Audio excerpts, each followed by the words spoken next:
Hello everybody, KT here with Wise Images Photography. Thank you so much for tuning in today. Today we're going to go ahead and go over how did I get the image. We are going to go over what I liked, what I did not like, what I liked and what I did not like about the particular image. If you guys like learning about nature photography and going on fun-filled adventures, think about subscribing, hitting that notification bell so that way you don't miss any other future episodes. Real quickly before we jump into the video, if you guys are interested in learning more about photography, please consider subscribing to my publication.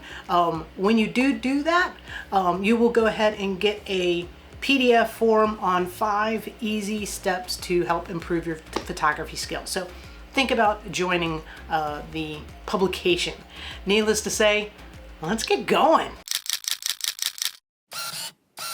All right, everybody, it is September. We are gonna go ahead and go over the photograph that I picked for my calendar. And also too, here in Florida, we don't get, it depends on where you are in Florida on whether or not you start getting the changes in the leaves. Luckily here in Central Florida, we do get a little bit of that. Not much, but we get a little bit, which is fantastic. So it's also the time of year when people start booking their, portrait packages to go ahead and do portrait photography because it's finally getting cool enough here in Florida to go ahead and do outside photo sessions. So if you're interested in doing a photo session with me, please do not hesitate to reach out. I'd be more than happy to help you guys out with that.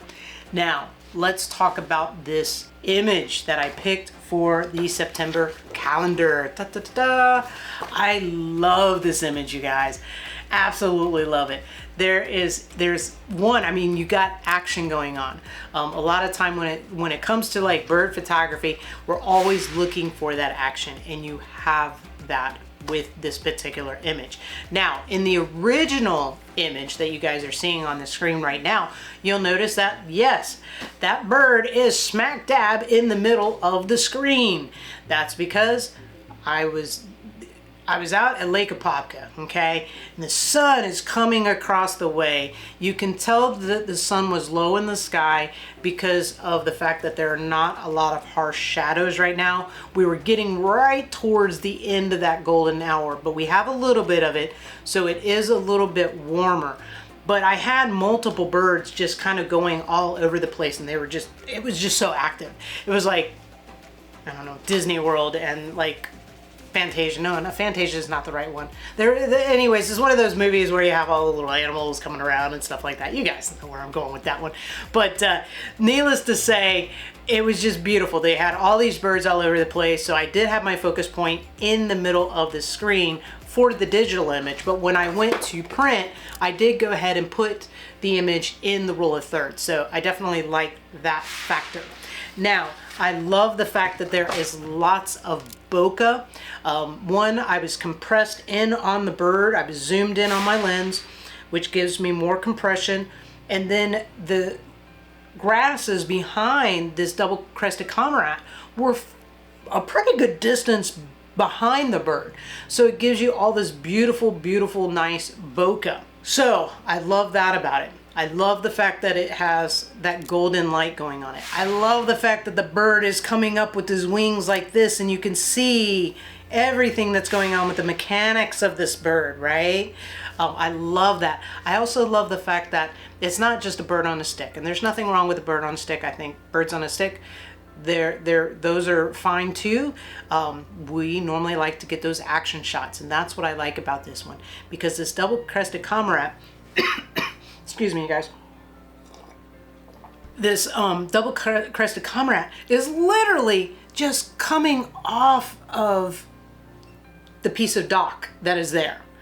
And so you're getting this action with the shot. And because of the bokeh too, it's not, I didn't make this picture overly busy.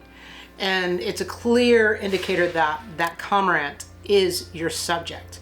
Now, what would have I done differently with this photograph? I'm gonna take another sip of my coffee because it's still, the tickle's still here. Okay, the difference, I'm thinking. Okay, I like this image.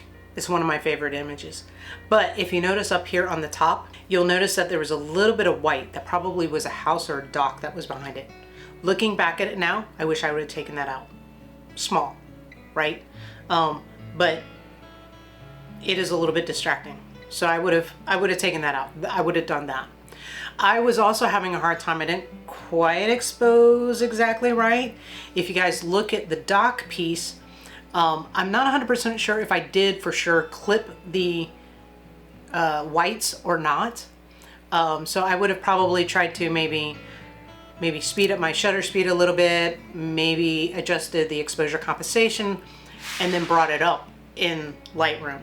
So definitely I did have a hard time with that dock piece that is sticking up out of the air. The other thing that I would have done, and this was before, I think this was actually before I started kind of playing and editing with the eyes a little bit. I think I should have maybe brought the eye out a little bit more, because a double crested cormorant has the most beautiful blue eyes. And this bird has a lot of blue eyes. I mean, you don't want to bring it up so much that it's fake looking, but I think if I just brought it up just a little bit, that would have been fantastic.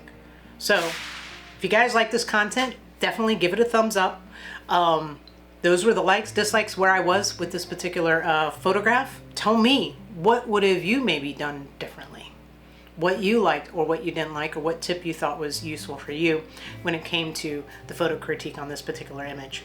I want you guys to remember that you are awesome. Have a fantastic rest of your week. And I'll see you later, alligator.